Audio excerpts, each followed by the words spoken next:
Ako po ay dati nang na-opera ni Doc Sar Candelaria, ating buting Vice Mayor. Ngayon po ay pangalawang opera niya sa akin. Una po, successful naman po. Libre gamot, wala pa akong nangyayari. Ngayon po, lumutulog din po ulit sa kanya sa pangalawang operasyon. Kailan po yung unang opera niya? Mga 15 years na. Ano ba na-opera sa inyo, no? Sa SIS po, dito sa may babang likod. Tingnan ko po.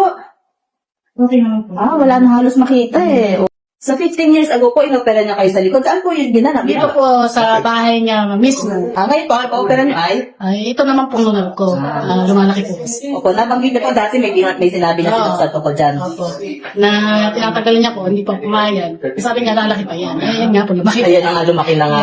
Okay po. Sino yung sinasabi niyo kanina po? Ay, kaibigan ko po yan, taga Maynila po yun. Kakasamahan ko po sa trabaho.